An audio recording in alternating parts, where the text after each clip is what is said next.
আসসালামু আলাইকুম এভরিওয়ান, সবাই কেমন আছেন? আশা করি সকলে ভালো আছেন এবং সুস্থ আছেন।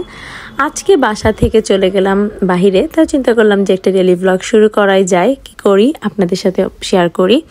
আমি চলে গেলাম গ্রিন স্ট্রিটে যাওয়ার পর দেখি এখানে ঢাকা ঢাকা ফিল হচ্ছে, কারণ এখানে রাস্তাটা অনওয়ে করে দেওয়ার জন্য বাসে বসেছিলাম, আমরা বাসে করে আসছি, প্রচুর জ্যাম। দেন সেখান থেকে হেঁটে আমরা চলে আসলাম এই শপিং মলে আমরা গিয়েছিলাম একটা ড্রেস চেঞ্জ করার জন্য। একটা ড্রেস পারচেস করছিলাম আমার বেবি জুনাইরার জন্য। তো জুনাইরার ওই ড্রেসটা ভালো ফিট হয় নাই, যার কারণে ড্রেসটা চেঞ্জ করার জন্য আমরা চলে যাই মতিফ হলো ইস্ট শপিং মল সেন্টারের ভিতরে। এটা নতুনই একটা আউটলেট, পাকিস্তানি অনেক সুন্দর সুন্দর ড্রেস কালেকশন পাওয়া যায়। আর আমার এখানে সুতি বা কটনের যে কাপড়গুলা দেখছি খুবই ভালো লাগছে, আমিও নিজেও নিয়েছি আর আমার নিসের জন্য নিছি। তো সেখান থেকে ড্রেস চেঞ্জ করার পর আমরা কিছু কেনাকাটাও করছি। দেন সেখান থেকে চলে যাই ফুড কোর্টে জার্মান ডোনার কাবাবে প্রথমে মিট বক্স অর্ডার করে ওটাতে পর্যাপ্ত পরিমাণে মিট ছিল না, চিকেন এবং মিটের পরিমাণ কম ছিল। পরে একটা অজি কাবাব অর্ডার করি, তারপর আমি খুব সুন্দর করে অজি কাবাবটা খাচ্ছিলাম।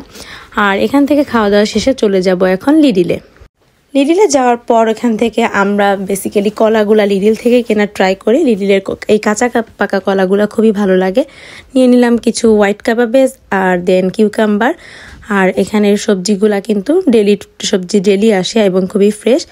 আর আমাদের লিডিল থেকে কেনাকাটা করতে একটু স্বাচ্ছন্দ্য বোধ লাগে, এবং বাসার পাশে সুপার শপ বলতে বড় লিডিল আর টেস্কোটাই আছে।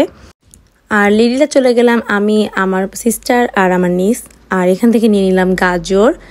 তারপরে দেখুন আমাদের জুনাইরা কি সুন্দর, ও ট্রলি ঠেলার জন্যই মূলত আসছে বলতে পারেন, কারণ ও হলো ট্রলি ঠেলতে খুবই পছন্দ করে এবং ও এখন এটা পছন্দ করে ট্রলির ভিতরে বসাটা।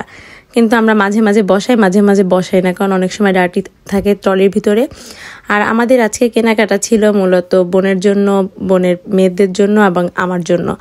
তো এখান থেকে ব্রেকফাস্টের জন্য আমরা বেশ কিছু নিয়ে নিলাম, চিনি, তারপরে ব্রেড, কলা, কিউকাম্বার কাবাবেজ তো দেখলেনি। আর এখানে কিন্তু সব সবজি এবং খাবার দাবারগুলো কিন্তু সবই ফ্রেশ, যে জন্য খাওয়া দাওয়া করতে কোনো টেনশন লাগে না এবং সব কিছু একেবারেই ফ্রেশ, খুবই ভালো। আর দেখতে দেখতে দেখে গেলাম ফ্যান আছে এখানে। আর আমাদের এখানে ইউকেতে একটু সামারের মতন গরম পড়ছে, প্রায় মাঝে মাঝে 29-30 ডিগ্রি থাকে। একটা ফ্যানও নিয়ে নিলাম। তারপরে নিয়ে নিলাম ক্রেপস, এটা ছিল হেজেলনাটসের ক্রেপস। আর এই ক্রেপসটা হলো ওরা মর্নিংয়ে ব্রেকফাস্ট করে, এজন্য ওদের ব্রেকফাস্টের কিছু আইটেমও নিয়ে নিচ্ছিলাম যে ওরা যেন খেতে পারে। আর এগুলো আমরা বেশি করে কিনে এনে স্টকে রাখি, কারণ এগুলোর মেয়াদ থাকে বেশ কিছুদিন, যার কারণে। অলমোস্ট ট্রলিটা একটু ফুল হয়ে গেছিল, ওর হাঁটতে একটু কষ্ট হচ্ছিল। তারপরে ও বলে আরো দাও, কারণ ওর এগুলা শপিং করতে খুবই ভালো লাগে এবং এই যে বলতেছিল আমাকে আরো দাও। তারপর ওকে ব্ল্যাক ফ্যানটাও দিয়ে দিলাম। আর দাঁড়িয়ে পড়লাম কিউতে এখন পেমেন্ট করে বাসার দিকে চলে যাব, কারণ আমরা আসছিলাম একটু টুকটাক কেনাকাটার জন্য। তারপরে এখন পেমেন্টের পালা। আর বিদেশে একটা জিনিস কি, আমার কাছে মনে হয় ইনকাম থাকলে খরচ করতে এতটা গায়ে লাগে না, কিন্তু ইনকাম না থাকলে অনেক কষ্ট। আর যেমন ব্যয় তেমন ইনকাম, আর যেমন ইনকাম তেমন ব্যয়, যেমন ব্যয় তেমন ইনকাম না। আসলে এখানে সাধ্যের ভিতরে সব কিছুই পাওয়া যায় এবং ফ্রেশ।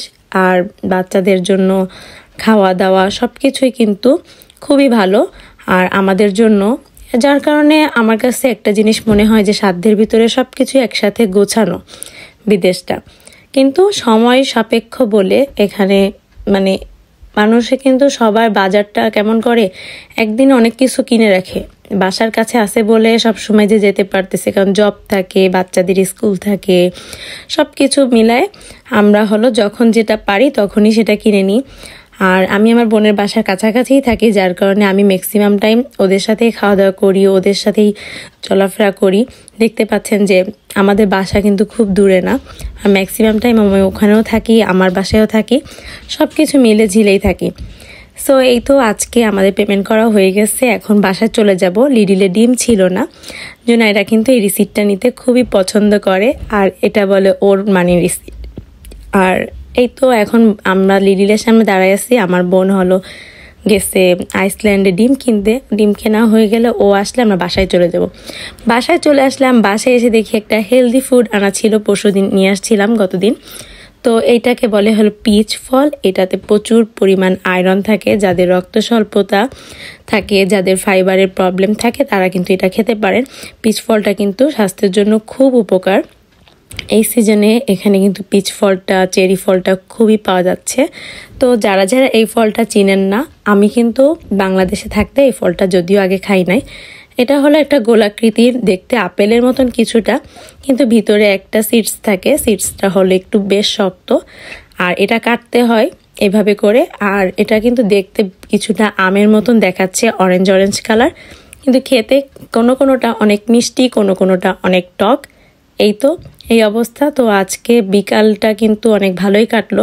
বাসায় আসার পরও সন্ধ্যা হয় নাই, কারণ অনেক বেলা করে এখানে সন্ধ্যা হয়। এখন তো সন্ধ্যা হতে গেলে 9:30, 9:30, 35 এমন বাজে। এই তো আমাদের বিকালটা এভাবে করে কাটলো। আপনার বিকালটা কেমন করে কাটলো অবশ্যই জানাবেন আমাদের। আর আমার ভিডিওটা ভালো লাগলে অবশ্যই লাইক, কমেন্ট এবং শেয়ার করে পাশে থাকবেন। ধন্যবাদ। দেখা হবে নেক্সট ব্লগে। সেই পর্যন্ত ভালো থাকেন সবাই। আল্লাহ হাফেজ।